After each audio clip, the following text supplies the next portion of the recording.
రేపటి నుంచి అసెంబ్లీ సమావేశాలు ప్రారంభం కాబోతున్నాయి. ఈ సందర్భంగా రాజకీయ పార్టీలు ఇంతకుముందు తీసుకున్న వైఖరిని, అదే అలజడిని, అదే ఆందోళనలు కొనసాగిస్తారు. లేదంటే కనుక తెలంగాణ బిల్లు పైన నిర్దిష్ట వైఖరి తీసుకుని నిర్దిష్టమైన చర్చ జరిగే అవకాశాన్ని కల్పిస్తాయా? ఇది కాకుంటే కనుక కేంద్ర ప్రభుత్వం తనకు తానుగా తీసుకున్న నిర్ణయానికి ఈ అవకాశాన్ని వదిలేస్తాయా? ఇదే ఇవాళ చర్చలో పాల్గొనేందుకు వైసీపీ నాయకులు నాగిరెడ్డి గారు, అదేవిధంగా సామాజిక రాజకీయ ఆర్థిక విశ్లేషకులు ప్రొఫెసర్ గంటా చక్రపాణి గారు ఉన్నారు. Sir, good evening sir. Chakrapani గారు, రేపటి నుంచి అసెంబ్లీ సమావేశాలు ప్రారంభమవుతుంది. రాజకీయ పార్టీలు ఎవరి వైఖరి, ఎవరి పంతా వాళ్ళు అవలంబిస్తున్నారు. కానీ నిర్దిష్టమైన చర్చకు అవకాశం ఇవ్వడం. ఇందులో నిజంగానే వీరిట్లా వివరించడాన్ని కేవలం రాజకీయ ఎత్తుగడగానే చూడాలా, లేదంటే యునానిమస్గా ఒక ప్రాంతానికి సంబంధించిన వారంతా దీన్ని అడ్డుకోవడంగానే చూడాలి? చిన్న సవరణ ఏమిటంటే, నిజానికి రాజకీయ పార్టీలు ఎవరి పంతాలో వాళ్ళు నడిస్తే బాగుండేది. కానీ వాళ్ళందరూ ఒకటే పంతాలో నడుస్తున్నారు. ముఖ్యంగా సీమాంధ్ర ప్రాంతానికి సంబంధించినటువంటి రాజకీయ నాయకులు వాళ్ళ జెండాలు, వాళ్ళ సిద్ధాంతాలు, వాళ్ళ ఎజెండాలు ఇవేవీ లేకుండా అందరూ అడ్డదారిలోనే ప్రయాణం చేస్తున్నారు, అడ్డుకోవడానికి ప్రయత్నం చేస్తున్నారు. మనం చూసినాం ఈ శాసనసభ మొదలైన తర్వాత కనీసం ఒక భిన్నమైనటువంటి వాదన చేసేటువంటి వాళ్ళు రెండు ప్రాంతాల్లో కనబడ్డారు మొన్నటిదాకా. కానీ ఎప్పుడైతే తెలంగాణ బిల్లు వచ్చిందో వీళ్ళందరూ ఏకమైపోయి ఒకరి నాయకత్వంలోనే పనిచేస్తున్నారా అనేటువంటి అనుమానం కలిగేటట్టు చేస్తున్నారు. కాకపోతే నాయకుడు ఎవరు అనే దాని మీద పంచాయతీ జరుగుతుంది. ఇప్పుడు జగన్మోహన్ రెడ్డి తన నాయకత్వంలో రమ్మని చెప్తున్నాడు అందరినీ. చంద్రబాబు నాయుడు ఏమో నేనే అసలైన నాయకుడు, నేను ముఖ్యమంత్రి కూడా పనిచేసినానని సర్టిఫికెట్స్, బోనఫైడ్ సర్టిఫికెట్స్ కూడా పట్టుకొస్తున్నాడు. కిరణ్ కుమార్ రెడ్డి ఏమో అసలు వాళ్ళు కాదు నాయకులు, సభానాయకుడిని నేనే ఒక సభానాయకుడిగా ఉండి ఒక ప్రాంతానికి నాయకత్వం వహిస్తున్నాను, ఇంకో ప్రాంతం వాడు ఈ భూమి మీద ఈ సభలో ఉండకుండా నేను చూసుకుంటాను, మంత్రులుగా అయినా సరే, విప్పులుగా అయినా సరే, స్పీకర్లుగా అయినా సరే వేరే ప్రాంతం వాళ్ళు ఉండడానికి వీల్లేదనేటువంటి విధంగా ఒక చండశాసనుడిలాగా ఆయన ప్రవర్తిస్తున్నాడు. వీళ్ళందరి వాదం ఒకటే. ఇవాళ ఆ వాదం ఏమిటంటే తెలంగాణ వ్యతిరేకవాదం. అది సీమాంధ్ర సమైక్యవాదం అని కూడా నేను అనుకోవట్లేదు, సమైక్యవాదం అని అసలు అనుకోవట్లేదు. ఇవాళ ఇందాక నేను వస్తుంటే టీవీలో చూస్తే తిరుపతిలో తెలుగుదేశం, వైఎస్ఆర్ కాంగ్రెస్ పార్టీ వాళ్ళు రాళ్ళు, గుత్పలు పట్టుకొని కొట్టుకుంటున్నారు. ఆ స్థాయిలో కొట్టుకుంటున్నారు. ఎందుకు కొట్టుకుంటున్నారు? వీళ్ళు సమైక్యంగా ఉండాలి కదా. నిజానికి ఆ ప్రాంత ప్రజల కోసం సమైక్యంగా ఉండాలి కదా. అంటే ప్రాంత ప్రజల కోసం ఎట్లా ఉన్నా సమైక్యం వాళ్ళ నాయకుడి కోసం ఇటువంటి పంచాయతీలను చేసుకుంటున్నారు. ఇది కేవలం ఇక్కడ ఉన్నటువంటి రాజకీయాలను, ముఖ్యంగా తెలంగాణకు సంబంధించినటువంటి రాజ్యాంగ ప్రక్రియ ఏదైతే మొదలైందో ఆ ప్రక్రియను అడ్డుకోవడానికి ఎవరికి వచ్చినటువంటి రీతిలో వాళ్ళు కుప్పిగంతులు వేస్తున్నారు. కానీ ఈ కుప్పిగంతుల్లో వాళ్ళ వాదాలని, వాళ్ళ సిద్ధాంతాలని, వాళ్ళ పార్టీలని, వాళ్ళ జెండాలని ఇవన్నిటిని మర్చిపోయినారు. చివరికి ప్రజల్ని కూడా మర్చిపోయేటువంటి రీతిలో ప్రవర్తిస్తున్నారు. అంటే ప్రజలు అని అంటే సీమాంధ్ర ప్రాంతానికి సంబంధించిన ప్రజల సమస్యలపైన చర్చ చేయాల్సిన అవసరం ఉంది. నేను ఆ ఉద్దేశంతో ఇవాళ మీకు బిల్లు పంపించింది తన్నుకోమని, కొట్టుకోమని, కాల్చి సిగరెట్లు వెలిగించుకోమని, లేకపోతే చించి ఆరేయమని కాదు కదా. ఆ బిల్లులో ఉన్న లోపాలని సమగ్రంగా చర్చించండి. ఏమేమి లోపాలున్నాయో ఒక లిస్ట్ రాయండి. మీకు ఏదేది వ్యతిరేకమో చెప్పండి. లేదు మాకు మొత్తం బిల్లు వ్యతిరేకం అంటే మాకు మొత్తం బిల్లు వ్యతిరేకం అని చెప్పండి. ఇది చేయాలి. కానీ వాళ్ళు అక్కడ చేస్తున్నది ఏంది? సభలో చేస్తున్నది ఆ బిల్లుని చించి కాల్ చేసుకునేటువంటి రీతిలో ప్రవర్తిస్తున్నారు. ఇట్లా చేయడం వల్ల అట్లా ఈ శాసనసభలో ఈ రకమైన అడ్డంకులు సృష్టించడం వల్ల రాష్ట్రపతికి దాన్ని ఆపేస్తాడని, లేదా కేంద్ర ప్రభుత్వం విభజనను ఆపేస్తుంది అనేటువంటి నమ్మకం కూడా వాళ్ళకేం లేదు. కేవలం ప్రజల కోసం ఈ రాజ్యాంగ వ్యవస్థల్ని ధ్వంసం చేయాలి, ప్రజల దృష్టిలో పడడం కోసం ఇటువంటి రాజ్యాంగ ప్రక్రియను అడ్డుకోవాలి. ఇవి ఈ ధోరణి కనబడుతుంది. కానీ నిజంగానే బిల్లు మీద మేము వాదిస్తాం, బిల్లును నిలదీస్తాం, బిల్లుని చీల్చి చెండాడతాం, చింపుతాం కాదు, చీల్చి చెండాడతాం, అసలు ఈ బిల్లు పనికిమాలిన బిల్లు అని బయటికి పడేస్తాం, మళ్ళీ రాష్ట్రపతి గారికి వాపసు పంపిస్తాం అనేటువంటి ధోరణి ఉండాలి. కానీ నిన్నటి వరకు బిల్లును అడ్డుకుని తీరుతాం, బిల్లు మీద చర్చ జరగడానికి వీల్లేదని పోడియం దాకెళ్ళి అరిచినటువంటి సాకే శైలజనాథ్ ఇవాళ సభా వ్యవహారాలు చూసేటువంటి దాదాగిరి చేసేటువంటి మంత్రిగా మారిపోయినాడు.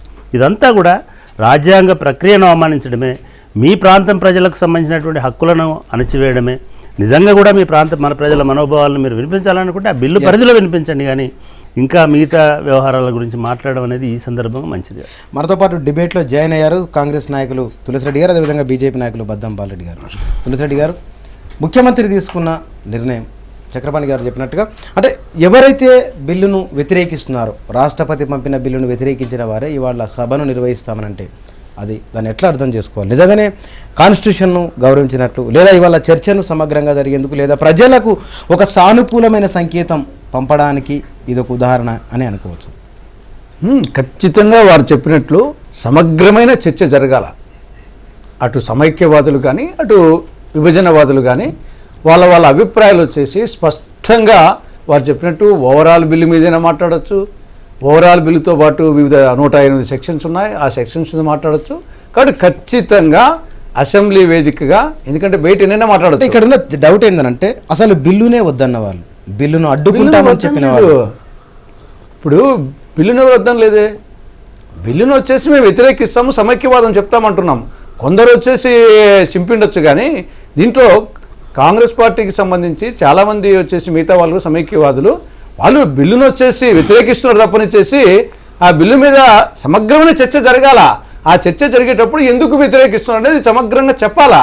దాని తర్వాత మళ్ళీ అభిప్రాయాలు చెప్పిన తర్వాత అది ఓటింగ్ గ్రూప్ ఉంటుందా, రికార్డు పరంగా ఉంటుందా, దాని తర్వాత 180 యాక్చువల్గా ఆర్టికల్ 189 ప్రకారము every question coming to the legislature shall be decided by majority of members and voting. ఇది యాక్చువల్ 189.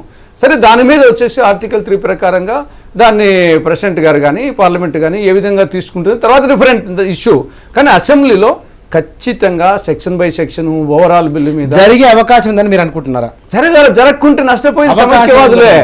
జరగకుండా ఉంటే నష్టపోయేది సమైక్యవాదులే. నిజంగా ఎవరన్నా జరగకుండా చేశారంటే సమైక్యవాదంలో ముసుగులో ఉన్నటువంటి సమైక్య ద్రోహులు అవుతారు. రైట్. నాగిరెడ్డి గారు, ఇవాళ మీ పార్టీ సమైక్యవాదాన్ని బలంగా వినిపిస్తున్నది, కానీ మీరు చేస్తున్న డిమాండ్ ఇవాళ ఉన్న పరిస్థితి దానికి క్వైట్ ఆపోజిట్. క్వైట్ ఆపోజిట్ అంటే ఏంటి? అసెంబ్లీలో సమైక్య తీర్మానం చేయమంటాం ఆపోజిట్గా ఉందా?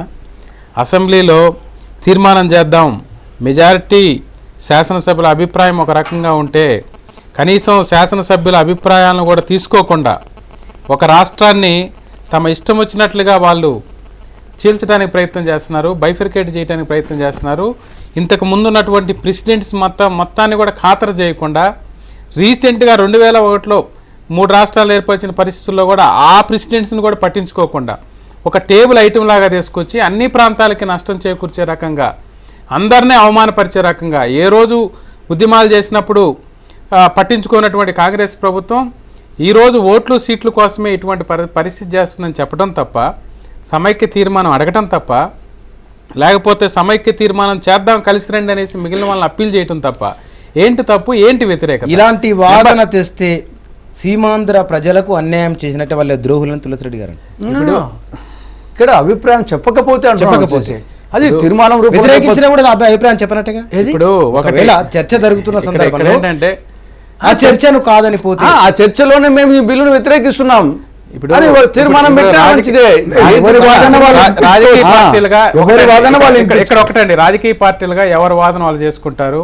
ఇప్పుడే చక్రపాణి గారు అన్నట్లుగా తిరుపతిలో వైఎస్ఆర్సీపీ టీడీపీ వాళ్ళు కొట్టుకున్నారు అది ఇది అనేసి ఏదో చెప్తూ ఉన్నారు. నేనేమంటున్నానంటే ఇక్కడే ఉస్మానియా యూనివర్సిటీలో నాగం జనార్దన్ రెడ్డి గారు వెళ్తే ఉస్మానియా యూనివర్సిటీ స్టూడెంట్స్ లేదా టీఆర్ఎస్ ముసుగులో ఉన్న వాళ్ళు కొట్టినటువంటి సందర్భం. ఇద్దరు ఆబ్జెక్ట్ ఒక్క నిమిషం అండి, ఇద్దరు ఆబ్జెక్ట్ ఒకటే, కానీ గొడవలు జరిగినాయి. అంత మాత్రాన అదేదో వీగిపోయినట్టుగానో లేకపోతే ఇంకోటి వీగిపోయింది. నెంబర్ 2, అసెంబ్లీలో చించారని అంటున్నారు. గవర్నర్ ప్రసంగంలో తెలంగాణ అంశం లేదనేసి గవర్నర్ చేతిలో నుంచి లాక్కున్నటువంటి సందర్భం మనం అసెంబ్లీలో చూసాం. కాబట్టి ఎవరు ఆక్రోశమో లేకపోతే ఎవరి ఆవేదన ఎవరి ఆలోచన వాళ్ళు చేసుకుంటారు రాజకీయ పార్టీలుగా. వీటిని విమర్శించేటప్పుడు సమగ్రంగా విమర్శించండి, కలిసిపోయిన ఇప్పుడు రేపు మీరు తెలుగుదేశం వైసీపీ కూడా కలుస్తాయా అంటే నేను చెప్పేది ఏంటంటే వాళ్ళు నిజమైన సమైక్యవాదులైతే ఎందుకు గొడవ పడుతున్నారని ఆయన అంటున్నాడు. వాళ్ళంతా ప్రజలంతా కలిసి ఉండే వాళ్ళు అయితే అక్కడ ఎందుకు గొడవ పడుతున్నారు అన్నారు. దానికి నేను ఇక్కడ అడిగే వాళ్ళనే మరి మీరు ఎందుకు కొట్టుకుంటున్నారని నేను అడుగుతున్నాను. కాబట్టి నేను చెప్తున్న సందర్భం అది. నెంబర్ 2, ఇక్కడ ఈ సీఎం గారా ఇంకొకరా ఎవరనేది కాదు. ఇక్కడ నిజమైనటువంటి సమైక్యవాదులు ఈరోజు అందరూ కలిసి ముందుకెళ్లాల్సినటువంటి అవసరం ఉంది. నిజమైనటువంటి రాజకీయ సమైక్య తీర్మానము అసెంబ్లీలో తీర్మానం చేయాల్సినటువంటి అవసరం ఉంది.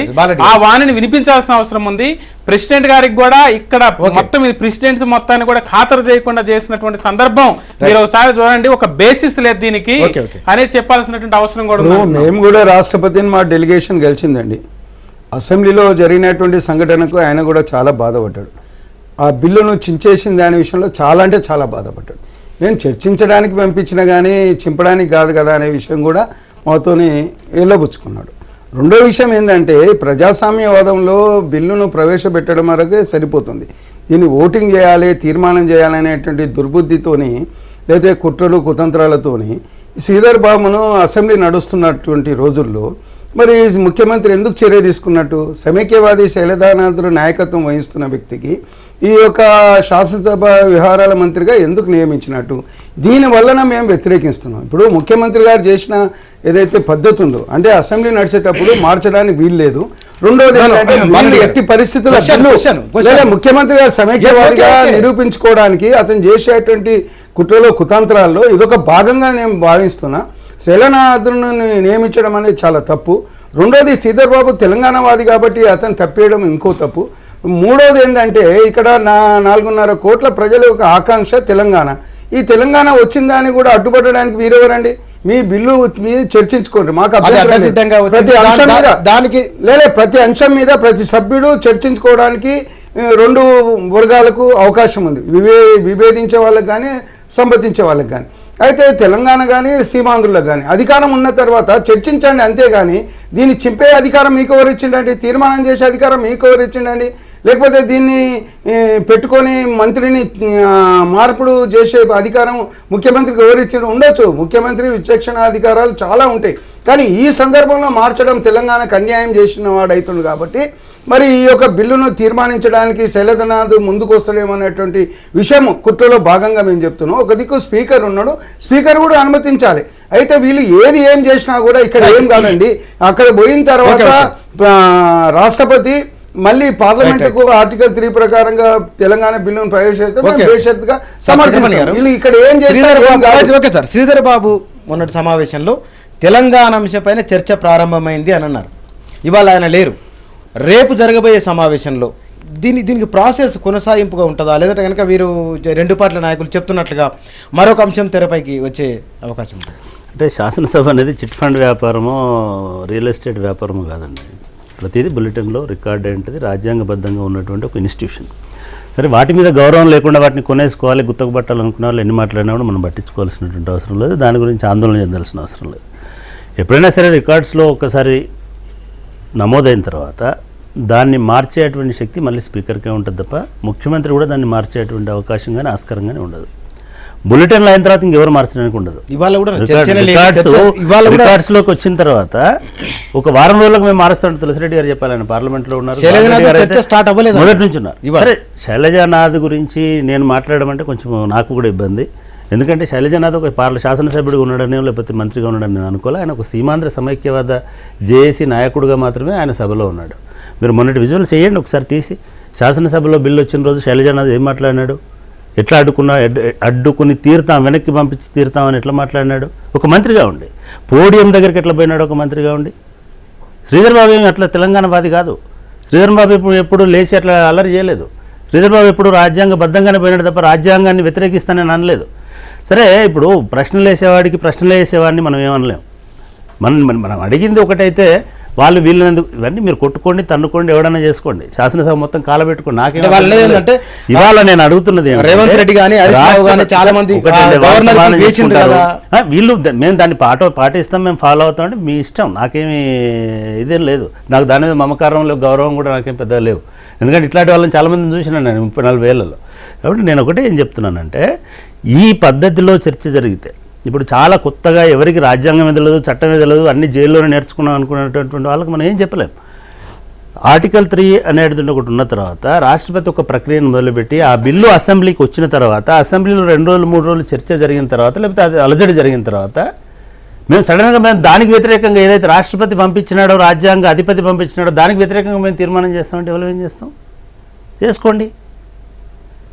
తీర్మానం ఎప్పుడు చేయాల్సి ఉండే?